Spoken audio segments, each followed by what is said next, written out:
గ్రేటర్లో చెరువులు నాలాలకు ఎఫ్టీఎల్ బౌండరీల నిర్ణయంపై హైడ్రా సుదీర్ఘ సమావేశం నిర్వహించింది. బుద్ధభవన్లో జరిగిన ఈ భేటీ దాదాపు 9 గంటల పాటు కొనసాగింది. మేధావులు, రిటైర్డ్ ఈఎన్సీలు, ఇంజనీర్ల సలహాలు, సూచనలు స్వీకరించారు. ఈ సమావేశంలో రంగనాథ్ కీలక వ్యాఖ్యలు చేశారు. ఎఫ్టీఎల్ పరిధిలో ఉన్న అనుమతి ఉంటే ఇండ్లను కూల్చబోమన్నారు రంగనాథ్. ఇకపై ఎఫ్టీఎల్లో ఎలాంటి నిర్మాణాలు చేయకుండా చూస్తామని చెప్పారు. శిఖం భూముల్లో నిర్మాణాలు చేయొద్దన్నారు. బతుకమ్మ కుంటలో మిగిలి ఉన్న భూమిలోనే చెరువును అభివృద్ధి చేస్తామన్నారు రంగనాథ్. చెరువుల్ని కాపాడుకోవడం ప్రజల కర్తవ్యం కావాలన్నారు. బెంగళూరులో చెరువుల పరిరక్షణ బాగుందని అక్కడికెళ్లి హైడ్రా అధికారులు పరిశీలించారని చెప్పారు. నాలాల్ని మనం ఎలా పునరుద్ధరించాలి అండ్ దీంతో పాటు చెరువుల్లో పునరుద్ధరణలో వచ్చేటువంటి లాభాలు ఏంటి అండ్ ఇంతే కాకుండా మనకి వివిధ అంశాలతోటి కూడినటువంటి అంటే దాన్ని మనం ఫర్దర్గా ఇక మీద దీని ఆక్రమణలు ఎలా ఆపవచ్చు, ఇక ముందు కూడా దానికి ఒక చెరువును ఎలా కాపాడుకోవాలి, ఇట్లా పలు అంశాల మీద కూడా చర్చలు జరిగినాయి.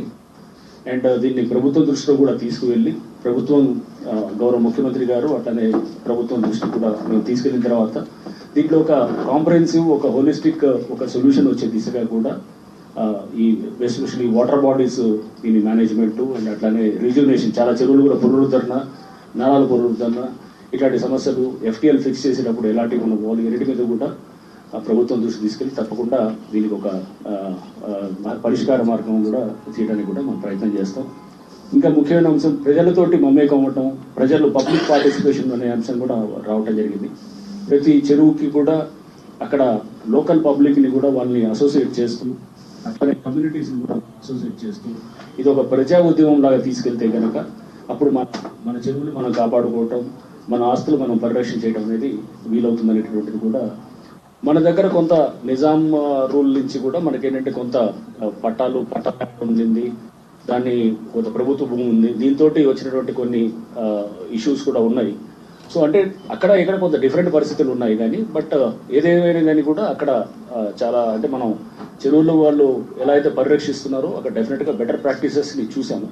వాటిని ఇక్కడ ఇంప్లిమెంట్ చేయడానికి ప్రభుత్వంతో కూడా డిస్కస్ చేస్తాము. చేసి ఇక్కడ ఆల్రెడీ మేము ఒక కొన్ని చెరువుల్ని కూడా తీసుకొని దీన్ని రిజ్యునేట్ చేయడానికి కూడా మా వైపు నుంచి కూడా మేము మైనర్ ఇరిగేషన్లో ఈఎన్సీలుగా చేసి, చీఫ్ ఇంజనీర్స్గా చేసి, అట్లానే ప్రొఫెసర్స్గా చేసి అండ్ మీరు అంతా చాలా అనుభవం ఉన్నవారు ఉన్నారు. అనుభవం వృధా కాకూడదు. సో దాన్ని డెఫినెట్గా హార్నెస్ చేయడానికి వాళ్ళ ఎనర్జీస్ని లేదా వాళ్ళ టాలెంట్ని అంతా కూడా తీసుకుంటూ ఒక చిన్న కోర్ గ్రూప్ని కూడా పెట్టుకుంటూ మేము వాళ్ళతో కూడా వర్క్ చేస్తాం. సెట్ గైడ్ లైన్స్ ఉన్నాయి ఆల్రెడీ 16th LPCలో ఆ గైడ్ లైన్స్ ఉన్నాయి. సో గైడ్ లైన్స్ ని బై అండ్ లార్జ్ గా డిఫైన్ చేసినారు. ఇంకా దీన్ని ఫైన్ ట్యూన్ చేయడానికి అవకాశం ఉంది. సో ఫైన్ ట్యూన్ చేసి as HYDRAA commissioner is also lake protection LPC chairman కూడా. సో దీనికి నోటిఫై చేయడానికి రేపు ఈ ఎఫ్టీఎల్ బౌండరీస్ నోటిఫై చేయడానికి కూడా ఒక LPC చైర్మన్ గా కూడా చేయాల్సిన బాధ్యత కూడా ఉంది. సో దానికి అందుకోసం ఇవన్నింటినీ కూడా తీసుకొని వీటిని పరిగణలోకి తీసుకొని మనం ఫర్దర్ గా తర్వాత ముందుకు వెళ్లాల్సిన అవసరం ఉంటుంది. అబ్జెక్షన్స్ ఏమైనా ఉంటే కూడా దానికి సహేతుకమైన అబ్జెక్షన్ ఉంటే కూడా దాన్ని కూడా ఆన్సర్ చేయాల్సిన అవసరం ఉంటుంది. కొన్ని చోట్ల ఎక్కడైతే కనుక స్టేలు కానీ స్టేటస్ కోలు ఉంటే కనుక వాటిని మేము కోర్టు దృష్టికి తీసుకెళ్ళి అది ఆ స్టేని కూడా వికెట్ చేయించడానికి కూడా మేము చేయాల్సి వస్తుంది. అందుకోసం ఈ చెరువు రిజ్యునేషన్ దానికి లీగల్ ఇష్యూస్ ఎటువంటి వస్తున్నాయనేది కూడా మేము ముందుగానే దాన్ని తీసుకోవడం జరుగుతుంది. అది కూడా అంతా తీసుకున్నాము. ఎక్కడెక్కడ ఎటువంటి సమస్యలు వస్తాయని చూసుకుని దాన్ని బట్టి మేము ఆ చెరువును ఐడెంటిఫై చేయడం కూడా చేస్తాం. ఇదే ఇప్పుడు ఫైనల్ గా ఎఫ్టీఎల్ అనేది పలు దీంతో మనం చేస్తాము.